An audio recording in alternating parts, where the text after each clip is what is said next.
오늘 주시는 하나님 말씀입니다. 신약성경 마가복음 2장 1절에서 5절입니다.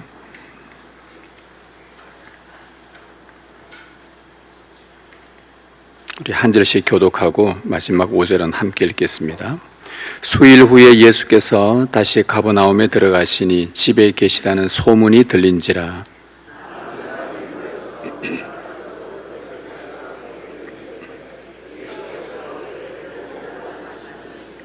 사람들이 한 중풍병자를 네 사람에게 메워 가지고 예수께로 올세.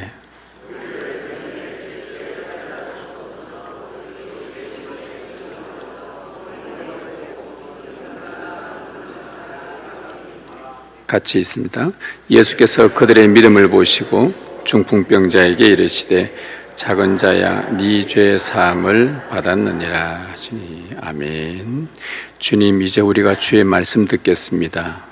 주의 성령께서 우리의 생각과 우리의 마음과 우리 안에 모든 의지들을 오직 주의 말씀에 집중시키게 하시고 하나님의 말씀으로 말미암아 우리 안에 참된 믿음이 생겨날 수 있도록 주님, 오늘 우리에게 말씀하여 주옵소서. 우리가 주의 말씀을 듣겠나이다. 우리 주 예수님의 이름으로 기도드립니다. 아멘.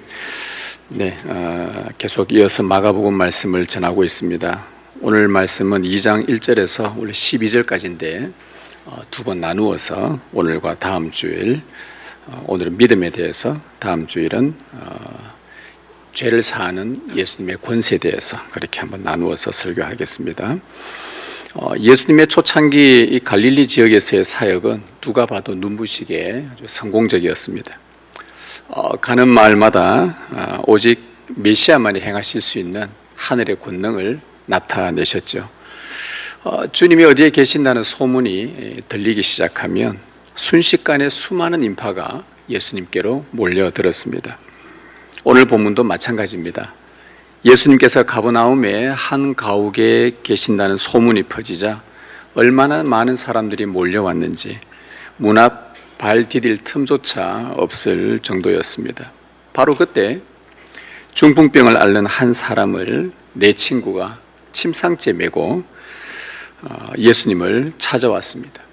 그러나 빽빽하게 둘러싼 무리 때문에 도저히 주님께 가까이 나아갈 수가 없었지요.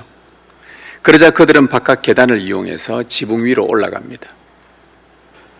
그리고 지붕을 뜯어내고 병자가 누운 침상을 예수님 바로 앞으로 달아 내려 보냈습니다. 이 광경을 보시고 예수님은 그들의 믿음을 보시고 라고 말씀하셨습니다. 그들의 믿음을 보시고, 그리고는 그 중풍병자에게 네 죄 사함을 받았느니라고 선언하셨습니다. 주님은 그들의 돌발 행위, 또 그런 열정 이전에 그들의 믿음을 보셨다라고 말씀을 하셨습니다. 오늘 우리가 이 말씀을 통해 상고하고자 하는 핵심이 바로 이것입니다. 과연 예수님이 보신 그들의 믿음은 무엇인가입니다. 그리고 예수님께서 오늘 살아가는 우리에게 주고 싶어 하시는 또 참된 믿음은 과연 어떤 모습인가? 오늘 이 말씀을 우리가 함께 들으려고 합니다.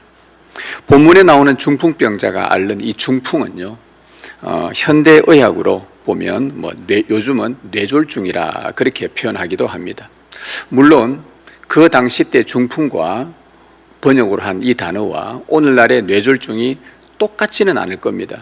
왜냐하면 현대는 이 의학 병명들을 아주 세분화하는 그런 추세로 가고 있지만 고대 시대 때는 여러 병들을 하나로 묶어서 이거는 중풍이다. 그래서 훨씬 더 오늘 시대보다 더 포괄적인 중풍일 것입니다. 그래서 오늘날의 뇌졸중과 똑같지는 않겠지만 그러나 여러 가지 나타나는 증상으로 봐서는 예를 들어 근육과 신경이 마비가 좀 오고 또 스스로 몸을 제어하지 못하고 또 언어의 장애도 오고 때로는 호흡 곤란도 일으키고 하는 이런 증상으로 봐서는 좀 비슷한 것 같습니다.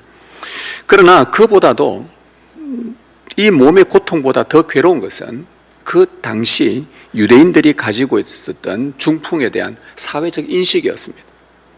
그들은 중풍을 죄 때문에 하나님께 저주받은 결과라고 보았죠. 그리고 하나님의 엄중한 심판으로 여겼습니다. 그렇게 이 중풍병자는 내 죄로 인해서 하나님의 저주를 받은 인생이 되었구나. 여기에서 벗어나지를 못했습니다. 이 병이 낫기 전까지는. 그래서 예수님도 제자들과 함께 걸어가고 있을 때 제자들이 어떤 맹인을 보고 주님, 이 누구 죄입니까? 자기 죄입니까? 부모 죄입니까?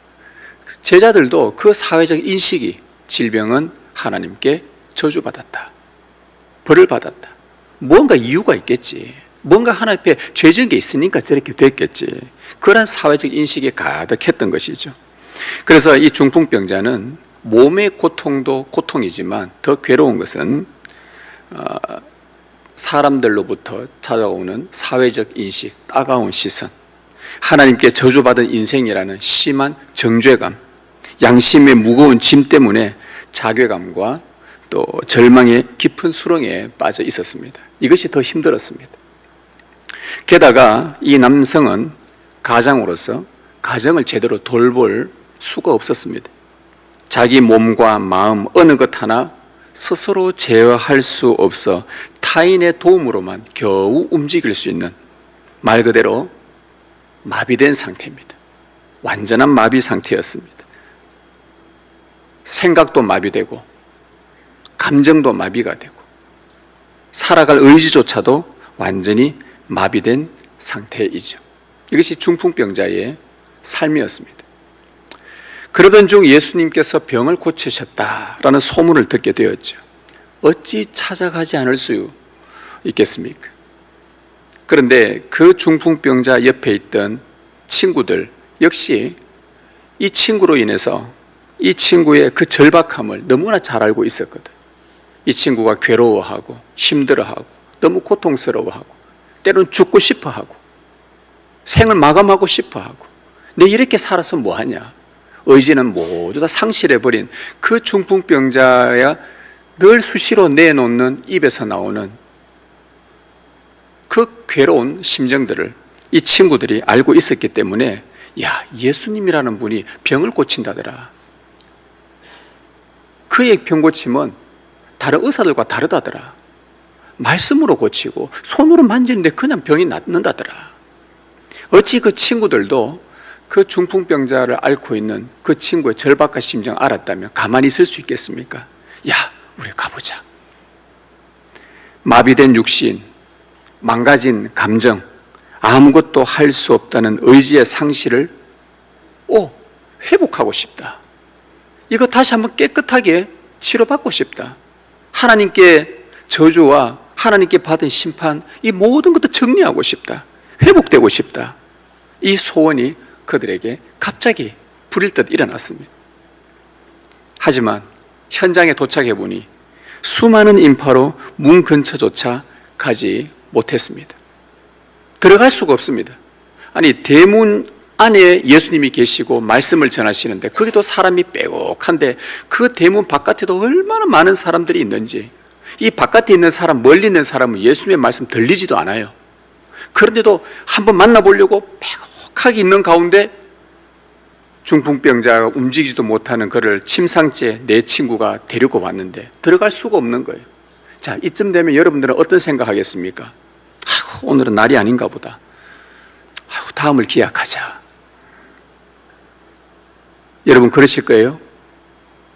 어떤 간절함으로 왔는데 돌아갈 법한 상황이었지만 그들은요 포기하지 않습니다. 한번 가보고 아니면 말고, 요즘 현대인들의 자주 남발하는 막말, 해보고 아니면 말고, 사람한테 잘못해놓 아니면 말고.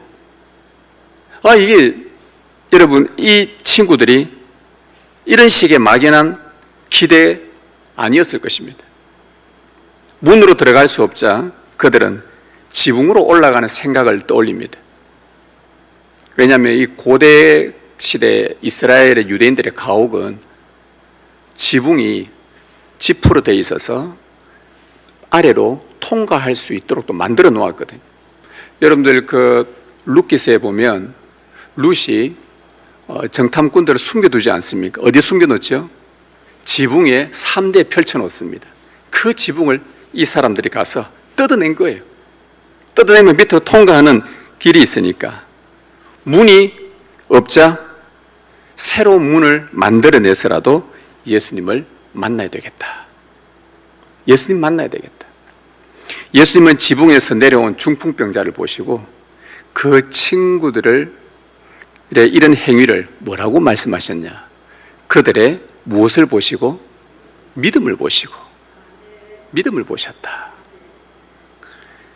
무리들 때문에 4절에 예수께 데려갈 수 없으므로 그 계신 곳에 지붕을 뜯어 구멍을 내고 중풍병자가 누운 상을 달아내리니 예수께서 그들의 믿음을 보시고 여러분, 중풍병자와 그 친구들의 믿음은 어떤 것입니까? 여기서 질문합니다. 이들의 믿음은 어떤 것입니까? 지성이면 감천이다?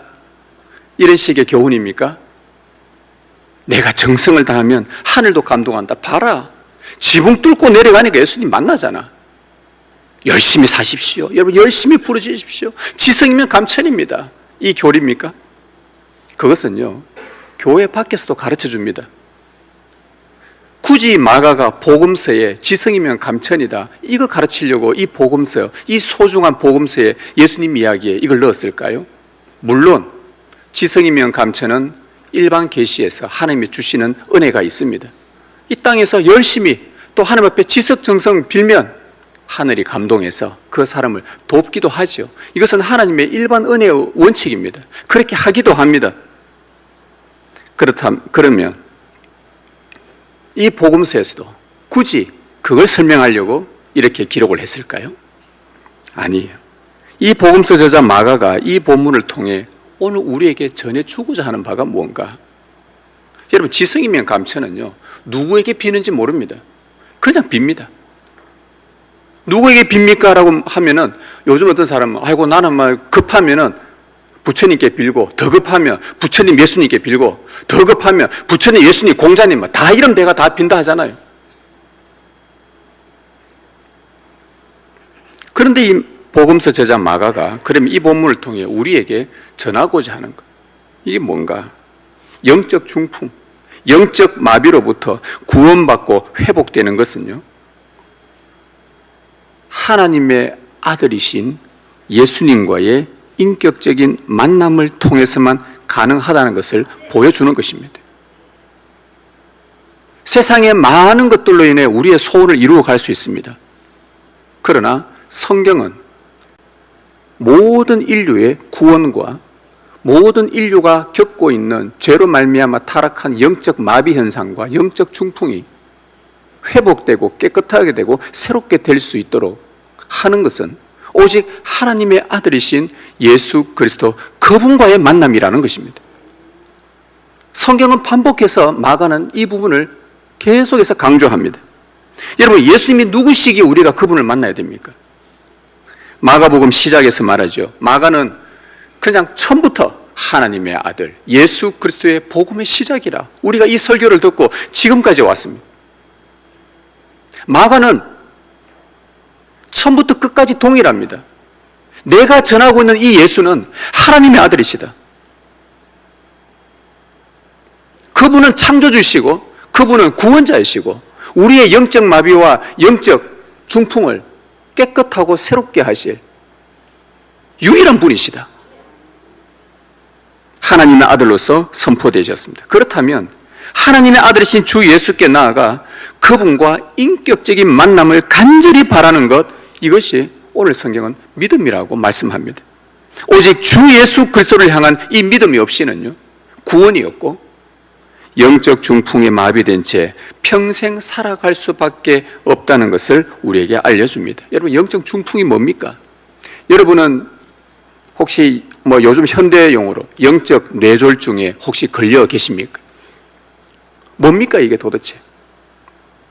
우리 인간은요, 영과 육으로 구성되어져 있습니다. 하나님이 그렇게 만드셨습니다. 이 영과 육으로 구성되어져 있으면서 우리 인간의 모든 전인격적인 활동은 지성의로 활동을 합니다. 우리의 지성, 우리의 감정, 우리의 의지, 이 전인격. 그런데 여기서 영적 중풍이라는 것은 달리 말하면 우리의 전인격이 영적으로 마비되었다라는 현상입니다. 죄로 인해서 하나님과 우리의 영이 단절돼 버리자 인류는 지성의가 완전히 타락하고 맙니다. 여러분, 우리의 지성을 보십시오. 여러분의 지성이 어떻습니까? 특히 요즘 같은 시대 얼마나 많은 정보들이 있습니까? 얼마나 많은 책이 있습니까? 많이 배운 사람들 많습니다. 정말 똑똑한 사람들 많습니다. 많이 아는 것 같습니다. 온갖 곳에서 세미나가 열립니다. 온갖 곳에서 정보들을 많이 가져다 줍니다. 집안에서도 휴대폰을 보든 어디를 보더라도 많은 것을 배울 수가 있습니다. 그런데 정작 하나님을 아는 지식에 왜곡되어 있습니다. 이게 인류의 지성입니다. 나름 지성이라고 하는 우리 지성인들의 그 지성이 하나님을 아는 지식으로 초점되어지지 않고, 그러다 보니까 무엇을 쫓아가냐? 자기가 공부하고 자기가 배운 자기 지식을 쫓아 열심히 살아갑니다. 하나님을 찾으려는, 아니 하나님의 존재가 있다는 것조차도 잊어버리고 사는 수많은 이 땅의 지성인들, 과학자들, 탁월한 학문자, 영적 지식과 하나님을 찾으려는 영적 지식과 지혜가 생겨나지 않는 것, 하나님을 알지도 않고 알려고도 하지 않는 것, 이것이 지성의 영적 마비 현상입니다. 이 문제를 해결하려고 주 예수님께 나아가는 것이 믿음이라는 겁니다. 우리의 감정은 어떻습니까? 하나님을 바르게 알지 못하니까 우리 안에 정죄감, 좌절감, 우울감, 두려움, 공포 같은 이 왜곡된 감정에 계속 짓눌립니다. 이 지성이 올바르지 않다 보니까, 잘못된 게 자꾸 들어오다 보니까, 우리를 치유할 수 있는 완전한 회복과 치유를 주는 그 진리가 아니다 보니까 우리 안에는 좀 뭔가를 듣고 나면은 내가 좀 괜찮아졌다 싶은데 돌았으면 또 우울감과 두려움과 공포와 좌절감과 정죄감 속에 또 왜곡된 감정에 짓눌립니다. 이것도 마지못해서 내 자신에게만 표출하는 것이 아니라 타인을 향해서도 좋지 않은 감정을 마구 표출해버립니다. 이것이 감정의 영적 마비 현상입니다. 이 문제를 해결하려고 주 예수님께 나아가는 것이 믿음이라는 거예요.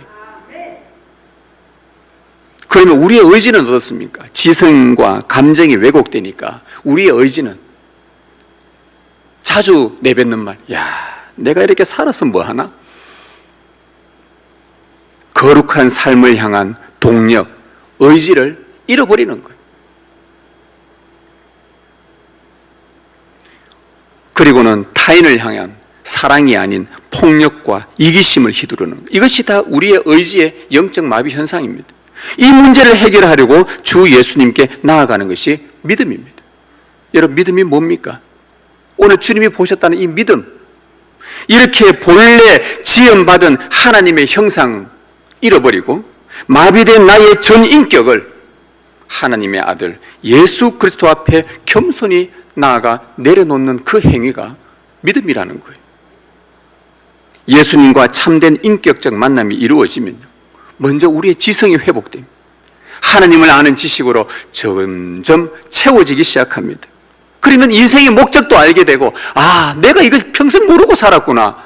내가 예수님 앞에 나아가서 그분과의 만남을 통해 나의 지성이 새로워지는, 복음을 듣게 되고 나의 이 지혜가 채워지면서, 사람 사는 게 이게 아니었구나. 인생의 목적이 하나님을 영화롭게 하고 그 하나님을 영원토록 사랑하며 즐거워하고 기뻐하는 것. 왜 지가 내가 이걸 몰랐을까? 내가 왜 이걸 몰랐을까? 이 지성이요, 회복이 되는 겁니다. 지성이 회복되니까 다음에 이 지성이 풀리면 우리의 감정도 세상에 줄 수 없는 신령한 기쁨들, 평안들, 확신들로 점점 채워지는 것을 경험하게 됩니다. 조금 어려움이 생겨서 내가 좌절했다가도, 아니야, 내 삶의 목적이 이게 아니잖아. 하나님께서 나를 얼마나 지키시고 돌보시고 사랑하시는데, 주님이 나의 구원을 위해 그분이 죽으시는데, 그분이 부활하시는데, 이 지식이 다시 발동을 하면서 내 감정들을 새롭게 만들어 가더라는 겁니다. 이 감정의 회복이에요. 그리고는 감정이 정상적으로 소생하니까 이제는 의지가 발동을 합니다. 내가 이렇게 살 수 있나? 하나님과 이웃을 사랑하는 그 방향으로 우리의 의지의 동력이 막 살아나는 거예요. 사랑하게 되고, 감사하게 되고, 이해하게 되고, 배려하게 되고, 겸손하게 살아갈 성령의 힘이 생겨난다는 것이죠. 따라서 참된 믿음이라는 것은 파괴되고 마비된 우리의 인격이 주 예수 그리스도를 만나면 본래의 형상대로 회복될 수 있다는 확신을 가지고 주님 앞에 나가는 거예요. 주님은 그들의 믿음을 보셨습니다. 주 예수님과의 인격적 만남을 통해 여러분의 지정의가 날마다 주님 앞에서 깨어나고 회복되기를 진심으로 소망합니다. 그러면 여기서 우리는 한 가지 더 중요한 질문이 생깁니다. 자, 예수님을 만나는 것이 믿음에 있어서 이토록 중요한데, 과연 그러면 그 예수님을 인격적으로 깊이 지속적으로 어떻게 그러면 계속 만날 수 있는가? 이게 우리의 질문이어야 합니다. 제가 왜 이 질문을 드렸냐 하면은 오늘 이 본문을 이해하기 위해 또 마가가 우리에게 말해주고 싶은, 예수님께서 우리에게 주고 싶어하는 참된 믿음이 무엇인지를 더 우리에게 풍성하게 알려주기 위해서 제가 이 질문을 던진 것입니다. 예수님을 만나는 것이 믿음에 있어서 이토록 중요한데, 그럼 이 믿음이 계속해서 자라고 성숙하게 나아가려면 그 예수님과의 인격적인 만남이 계속 깊어져야 되고 지속적으로 일어나야 된다는데 어떻게 이게 가능하냐 말이에요. 중풍병자와 친구들이 처음 예수님의 소문을 들었을 때 그들의 목적은요, 일단은 병 고치자는 것이었어요. 일단 병 고치자. 그분 앞에 가면 고칠 수 있다 하니까 병 고치는 것이죠. 자, 병만 고치면 모든 것이 해결될 줄 알았어요. 왜요? 병만 고쳐지면 자기가 지금까지 가지고 겪었던 그 사회적 인식, 자기 스스로의 인식, 정죄감과 깊은 좌절감과 하나님께 심판받았다, 하나님의 진노 속에 저주 가운데 살고 있다, 이 모든 것이 해결될 수 있다고 생각했기 때문에 수단 방법 가리지 않고 예수님 찾았습니다. 그러나 병 고침 받았다고 해서 그들의 믿음이 그 다음 날부터, 자, 오늘 병 고침 받았어요. 그 다음 날 그들의 믿음이 예수님이 원하시는 그 수준으로 완전한 믿음으로 곧바로 만들어졌을까요? 그 이후의 삶에 아무런 문제가 없었을까요? 여러분들은 어떻습니까? 여러분은 예수님을 처음 만났을 때 그 감격 기억하십니까? 저는 너무나 생생하게 기억하고 있습니다. 여러분의 경험들이 있었기 때문에, 여러분의 몇 차례가 있었기 때문에 주님 만났다, 주체할 수 없는 눈물뿐만 아니라 그 주님 만날 그날요, 발걸음이 얼마나 가벼운지 하늘 떠다니는 듯한 느낌이었습니다. 여러분도 그런 경험 없었습니까? 왜 없는 것처럼 저를 쳐다보십니까? 다 있었잖아요. 주님 만난 경험들이 있다는 말이죠. 세상 모든 거 다 얻은 것 같고 막상 현실은 그대로인데 뭐 잡히는 건 없는데 은혜는 충만하게 받고 나니까 뭐 해결된 건 없고 손에 잡힌 거 없고, 그런데도 뭔가 기분이 너무 좋아요. 그러나 그 순간 그렇다고 해서 은혜 받고 예수님 만나고 그 다음날 여러분의 인격이 예수님처럼 완전하게 변한 참된 믿음을 가지셨습니까? 여러분의 믿음이 당장 깊고 견고해져서 순교할 수 있을 만큼 그런 믿음의 수준으로 바로 바뀌었습니까? 여러분, 예수님을 만나면요, 문제는 해결됩니다.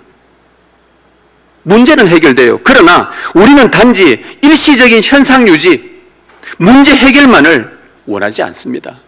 주님도 그걸 원하는 게 아니에요.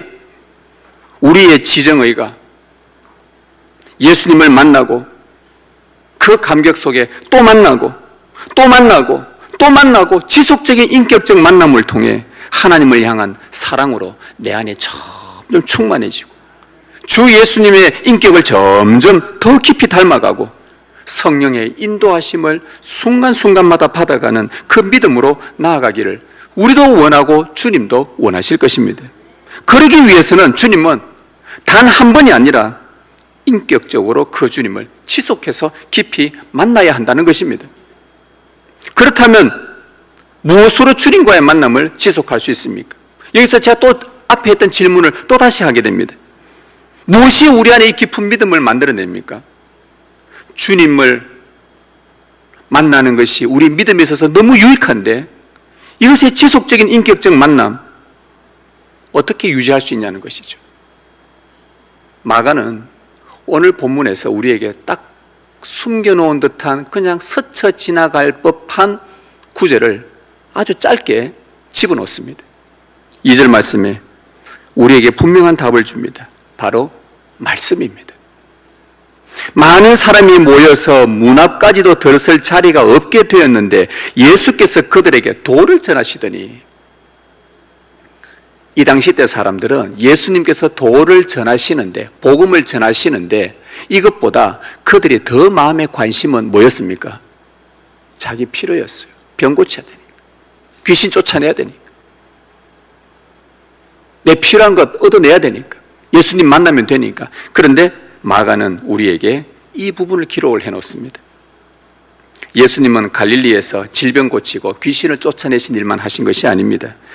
이런 치유와 기적은, 제가 지난주도 말씀드렸죠, 이러한 치유와 기적은 복음을 가리키는 표적이요 그림자일 뿐 사역의 실체는 하나님 나라의 복음입니다.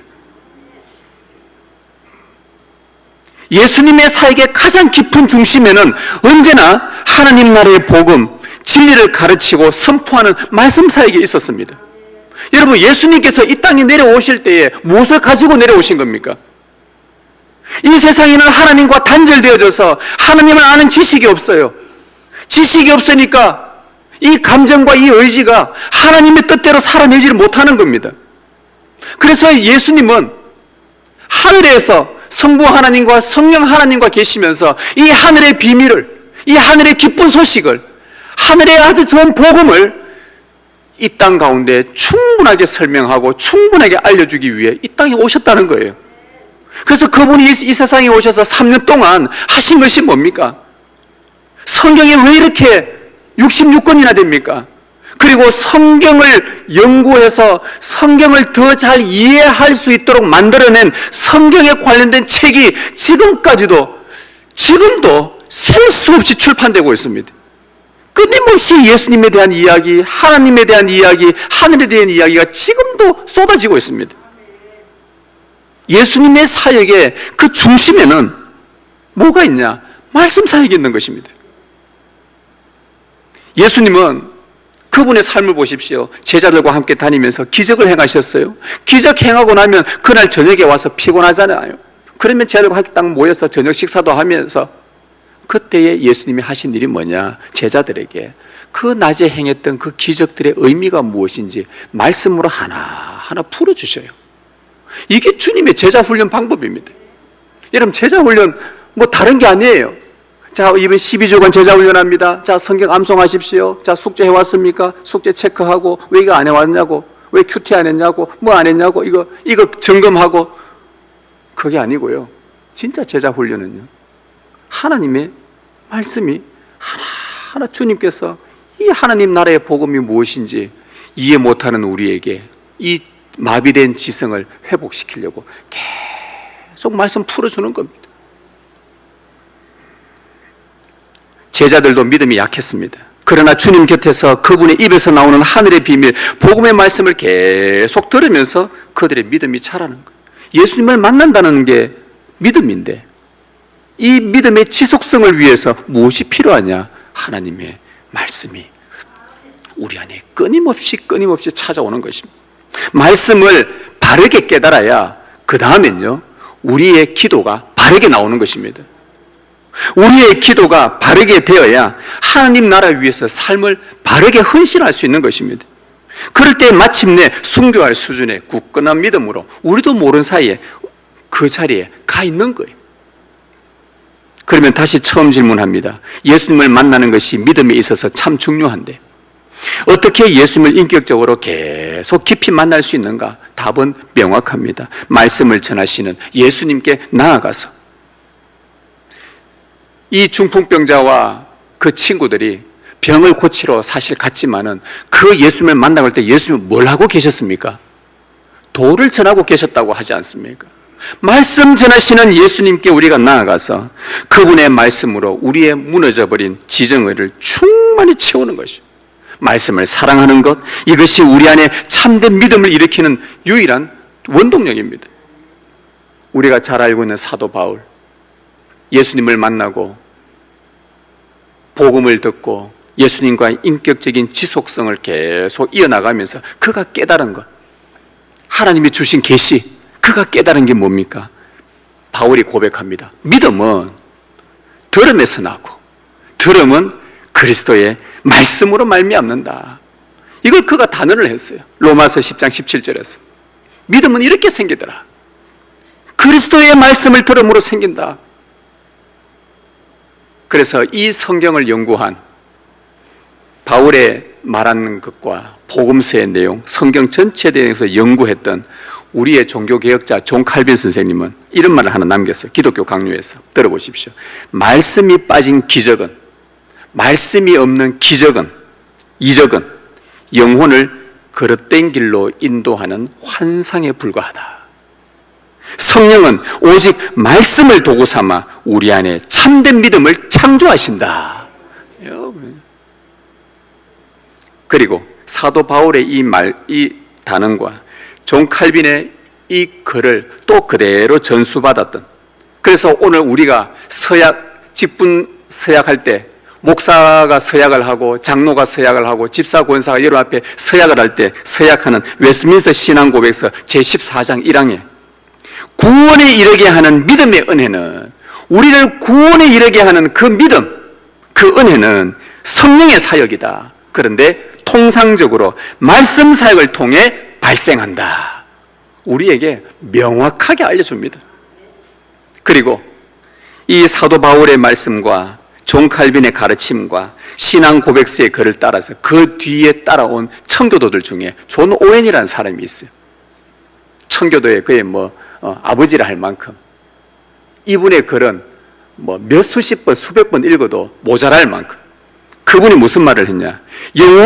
우리 영혼의 모든 무기력과 마비 정세를 치유하는 유일한 길은 성령께서 말씀을 통해 그리스도의 대속적 은혜를 양심에 조명해 주실 때뿐이다 라고 선언을 해버렸어요. 여러분, 이 사람들의 말이 그냥 막말일까요? 한번 듣고 지나갈 말일까요? 사도 바울이 말한 지 지금까지요 2000년입니다. 존 칼빈이 이걸 말한 지 지금부터 500년입니다. 이 청교도들이 말한 지가 벌써 400년입니다. 그 긴 세월 동안 이들은 그냥 대충 보고 믿음 이런 거다 이렇게 말하려고 한 걸까요?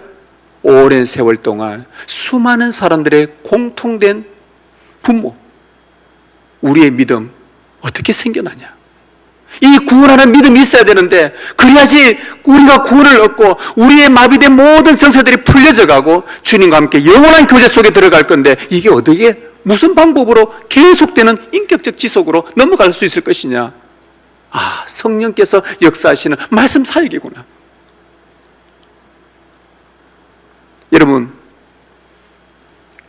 사도 바울, 웨스트민스터 신앙고백서, 존 칼빈, 청교도, 자, 외국이라고 칩시다. 그럼 우리 한국 교회사는 한번 볼까요? 한국 교회사 1907년 평양 대부흥운동의 발화점은요, 인간적인 이벤트와 화려한 구호가 아니었습니다. 장대현 교회 앞에 집회한다 하면은 다 모여서, 심지어는 저 경상남도에서 거기까지 20일 동안 먹을 쌀 쥐고 가다가 아이들 얻고 가다가 중간에 주막에 서서 그걸로 밥 해먹고, 왜요? 가서 그 말씀 들으려고. 그럼 우리 한국교회 역사들 그곳에 가서 이 집회 장소에서 말씀을 상고하는 사경회 현장이었어요. 대부운동의 발화점이 사경회가 뭐였습니까? 오늘날처럼 이렇게 오늘 저도 마찬가지고 저희 시대에 말씀이 어떤지 좀 재밌고 쉽게 잘 풀어져서 웃기도 하고 그런 게 아니었고요. 말씀을 모르니까 한 절 읽고 이게 무슨 뜻인지 설명해 주고, 한 절 읽고 무슨 뜻인지 설명해 주고, 한 절 읽고 무슨 뜻인지 설명해주는 이 사경회인데, 그 속에서 이런 말씀을 듣다 보니 하나님과 속죄하신 예수 그리스도가 선명하게 드러나면서 오랫도록 영적으로 마비되었던 성도들의 양심들이 막 깨어나기 시작하고, 통해 자복하는 역사가 일어나고, 엎드려 통회하며 기도하기 시작하고, 통곡하기 시작하고, 마비되었던 지정의가 살아나는 역사적인 부흥이 일어났던 것이 한국에 불과 1907년 120년 전에 있었던 이 사건입니다. 말씀이 선포될 때 비로소 참된 믿음이 생겨나고, 그 믿음이 죽었던 영혼을 살려내는 겁니다. 여러분이 예수님을 만남으로 얻고자 하는 바가 무엇입니까? 무엇을 얻기 위해서 주님 만나러 오늘 이 자리에 나오셨습니까? 단지 내 필요한 것 채우려고 내 병을 고치는 기복적 만족에 그친다면 여러분은 헛된 믿음으로 전락할 수 있을 것입니다. 우리의 목적은 예수께서 전하시는 복음의 도를 들음으로 참된 믿음을 소유하는 것입니다. 주님께서 우리에게 주고 싶어 하시는 삶, 주님 나라에 너희가 들어와서 말씀의 통치를 받고, 말씀이 이렇게 말하면 여기에 순종해보고, 말씀이 아니라 하면 다 갖다 버리고, 다 갖다 버리면 아이고 이거 아까워서 어떡하냐. 그런데 말씀에 통치받아 보니 아까웠던 것과는 비교할 수 없는 더 많은 것들로, 신령한 것들로 채워주시는 주님의 말씀에 통치를 받고, 그분의 말씀을 계속 들음으로 주님과 인격적 교제를 또 지속해 나가고, 그러다 보니 내가 말씀으로 주님과 함께 살고 싶고, 이제는 죽을 때도 말씀과 함께 죽고 싶다는 이런 고백이 나오는 겁니다. 말씀대로 주님 사랑하고, 말씀대로 내 지체들도 사랑하며 돌보며, 말씀, 이 로고스이신 그리스도와 함께 영원한 교제를 성부와 성령과 함께 누리게 되는, 이것이 주님께서 우리에게 주고 싶어 하시는 참된 믿음입니다. 성도 여러분, 오늘 주님은 가버나움의 그 집에서 그러하셨듯이 이 시간 예배하는 우리 한 사람 한 사람의 중심을 바라보고 계십니다. 그리고 우리에게 물으십니다. 너는 지금 무엇을 바라며 나에게 나왔느냐? 혹시 눈앞에 놓인 문제나 여러분들의 세상의 답답함이라는 그 침상에만 마음을 빼앗긴 채 정작 내 영혼을 살리시는 그리스도의 말씀에 귀를 막고 있지는 않습니까? 참된 믿음은 단순히 내 사정을 해결해 달라고 때를 쓰는 것이 아닙니다. 단순한 열정과 간절함이 아닙니다. 지성이면 감천이 아닙니다. 말씀으로 찾아오신 하나님의 아들 예수 그리스도 앞에서 죄로 인해 마비되었던 나의 지성과 감정과 나의 의지들을 겸손히 내려놓고 전인격적인 유일하신 구원자 그리스도께 나의 전인격을 엎드려 드리는 것이에요. 그리고 그 믿음은 다른 데서 오지 않습니다. 도를 전하시는 예수님의 음성, 곧 선포되는 하늘나라의 복음의 말씀을 또 들을 때에 성령께서 우리 심령 속에서 창조해 주시는 은혜의 선물입니다. 여러분에게 이런 믿음이 있으십니까? 이런 믿음이 있다면 그것은 하나님이 여러분에게 주신 선물입니다.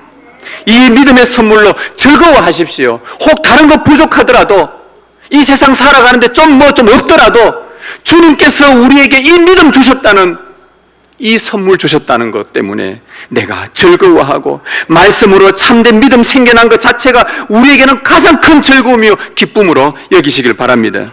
여러분의 마비된 이 지성을 십자가에 내려놓고 말씀으로 나아가십시오. 여러분의 마비된 감정을 십자가에 내려놓고 말씀으로 나아가십시오. 여러분의 마비된 의지를 십자가에 내려놓고 말씀으로 나아가십시오. 내 뜻과 내 경험 내려놓고 나를 다스리시는 주님의 말씀 앞에 여러분의 지정의를 온전히 내어 맡기십시오. 그때 우리 주님은 우리의 영혼을 누르던 죄와 정죄의 짐을 하나씩 하나씩 벗겨내시고, 하나님께 저주받았다라는 이런 모든 인식들 하나하나 벗겨내시고, 마비되었던 우리의 인격을 소생시키시고 세상을 향해 담대히 걸어갈 신령한 능력을 부어 주실 것입니다.